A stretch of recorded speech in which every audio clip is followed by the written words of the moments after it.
Hey everybody, happy Tuesday, terça-feira in Portuguese. Um, so squats today, 12-inch box safety bar squats. Went pretty well. Pretty happy with that. Three sets of five, 185, three triples at 225. Nothing strong, but not bad. You know, the squats to the box, the 12-inch box, that's pretty low. I'm 6 feet tall. Even though I am biased towards torso, I don't have like a 31, 32-inch instinct. But anyhow, the box is low, so my hip crease is pretty far below parallel. So it does take weight off the bar. I would go back to doing like just regular squats without the box, but that seems to um, bother things more. So that puts me on to a topic that was someone asked about on the Exodus strength forum there, which was how I'm dealing with like FAI, right? FAI is a femoral acetabular impingement. Basically, the top of your femur is like a ice cream cone kind of shape, and as you age and lift heavy things and damage things and whatever else, you get some extra bony growth around the edge of that. And what happens is that starts to impinge on the actual, like the joint itself, where that ball sits inside of that socket. Um, so yeah, I have that. That was diagnosed via X-ray, confirmed on MRI. And then I also have a labrum that's torn, at least in my right hip. I don't know if I got anything wrong with the left hip. I never got anything done with that. So anyhow, contrast I was done years ago on my right side, and there's a tear in the labrum there. But I've done nothing to it. I've been able to work around it pretty well. So one thing I'd say, first and foremost, when it comes to like how I've been dealing with FAI for years now, roughly about five, because the pain set in really bad like early pandemic days because I wasn't doing anything, and sitting so much actually is what I think caused the big problems. So I had to go through a couple of orthopedic surgeons before I found a guy who was like, "Yeah, your hip, I don't want to touch it. I don't want to do surgery on it. I don't want to do anything with it. You just need to go see the right PT." He wrote me a script to go see a certain PT. PT gave me stuff to do, which wasn't anything out of the ordinary. The one thing he did do is he did a lot of deep tissue massage. He like dug in there and got some spots that kind of lit things up. That was a little bit different than the normal PT. And it just basically, one, got out of my head that I had massive problems, and then two, just started getting back to work and fixing the hip. I mean, it did some isolation work, and I focused more on that for a while, and I think that did help bring me around better as well. But first and foremost, if you got FAI or you think you have FAI, get to a doctor who's willing to go through and actually test your hip. Um, Two of the surgeons that I saw, they looked at the scans, basically looked me up and down and said, "Well, there's nothing we can really do except for replace your hip." And I'm like, "What? That sucks." Especially at the time I was like 45. I'm like, I'm not young, but I don't need to get a new hip, I don't think. So, um, finally got a hold of this one guy. He put me up on the table and basically was, moving my hip all around, making me force against it, all the kind of stuff that kind of good signs for a good orthopedic surgeon. Going through that joint and testing your range of motion. Just like when I tore this bicep off the bone, I went to a good orthopedic guy. And first thing he did is like, okay, let's test that thing out. Can you doing force against it, all kind of stuff. And then, funny enough, he was like, listen, your bicep is torn off the bone. Bad news is I'm a foot guy, ankle guy, because I was sent to this guy for workers' comp. I had no choice in it. He's like, but let me write you a script to the right guy. Long story short, got to the right surgeon. He fixed me up. My arm is, fine today. Here, and this is, 18 years ago now. So back to the FAI. Biggest thing with that is, finding a good doctor, having them work the joint through range of motion. If they have you do a squat or do something, problem is they're not really diagnosing what that range of motion is, because your musculature is going to limit the action because it feels pain or something like that. So it's like, oh, stop moving or don't move, or you're going to be stiff or whatever it may be. Like, they get you up on the table, they get you in certain positions, they can really move that hip through a lot of space, a lot of rotation, do like on many axes, as it were. And yeah, really do a diagnosis on it. And I think that's in general. If you go see a shoulder guy, have a shoulder guy who's going to, make you work your range of motion, both actively and passively. And then once you find that guy or gal, they're probably going to hopefully recommend you to a good PT. And then it's a matter of doing what you need to do, paying attention to the PT, working the PT, and then titrating in what you want to do otherwise, and working with the PT to say, hey, listen, these are things I like to do for physical activity. I want to get back to those goals. And, so like almost every other relationship in life, communication is key. So anyhow, did my squats. That's starting to come back on board. I did a voiceover doing the step ups. I'll include that in the video too. Voiced over the squats as well. See how that works out. It's easy enough. I just leave the mics on and talk while I'm setting up or whatever. But good session. It's Tuesday. I thought it was Wednesday at first, but no, it's only Tuesday.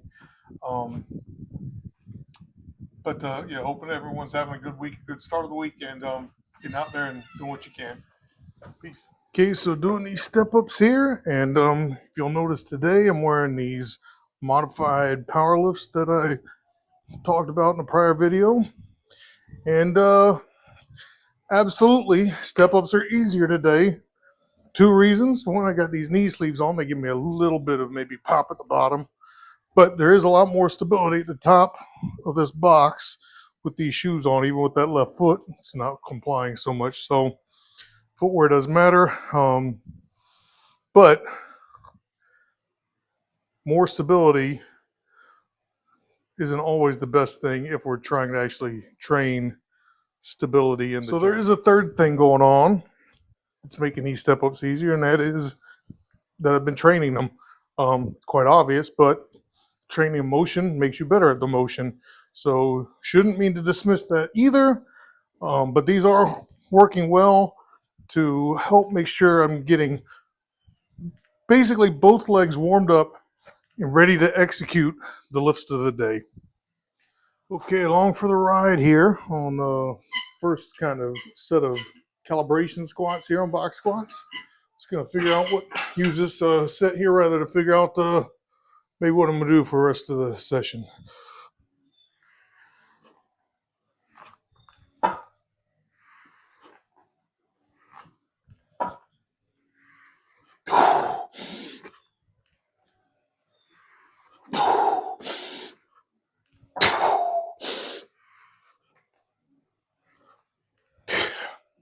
So those are pretty easy. Probably going to go up to at least 185 for a set of 5. We'll see. All right, so based on that set at 135, I'm just going to go ahead and use plate math and get to 185 right now.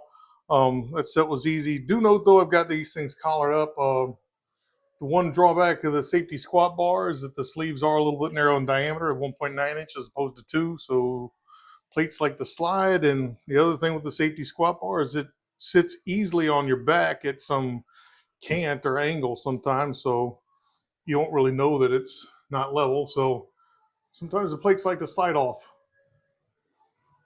Passing that along is kind of a heads up.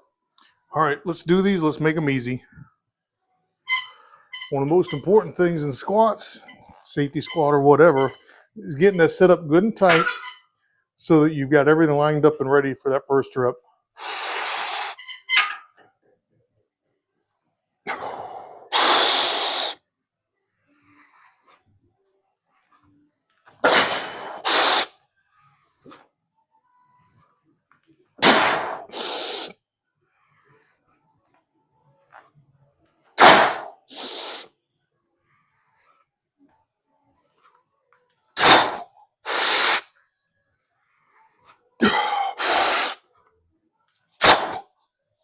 Not too bad.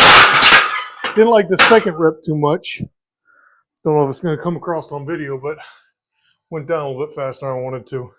All right, going to keep it at 185 for set 2. We'll see where we'll go from there.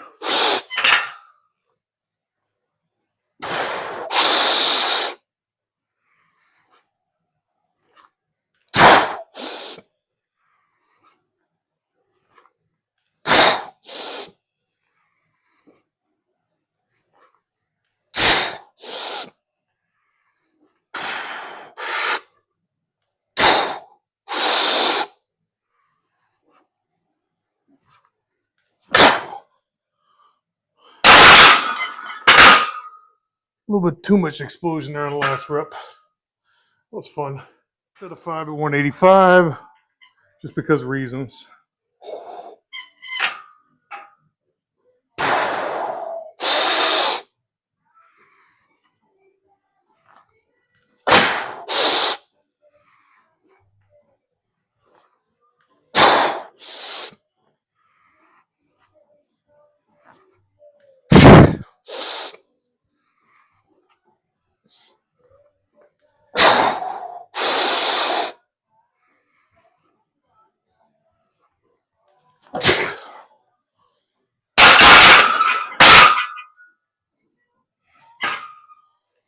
So one thing I'm going to mention while I'm finishing loading up the bar here, before I get into the squats, is that one of the things I've been really happy about here recently, with getting my shoulders and whatever else in better shape, is that doing stuff like lifting these 45-pound plates up and getting them in place. It's come back to where it used to be, which is nice and easy. I was struggling for a while, so much that I was like, I don't know what's going on, but that has since abated based on, probably just getting my shit back together. But it's good. Getting my shoulders in such shape that it's not impeding stuff that should normally be pretty easy. All right, let's see what 225 feels like.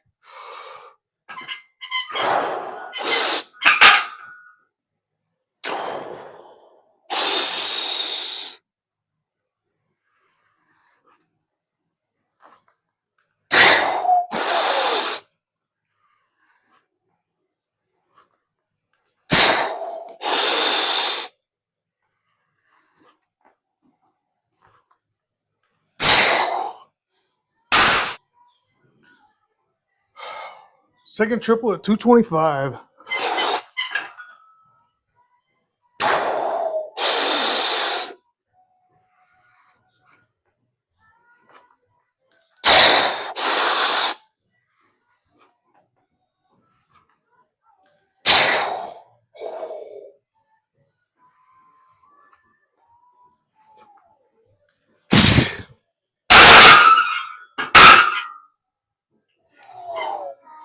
All right, third triple should be the last one. Should be good and easy.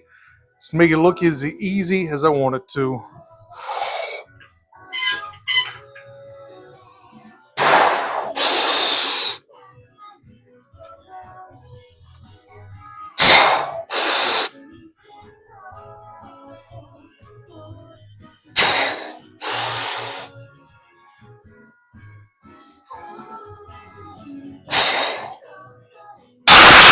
Not too bad.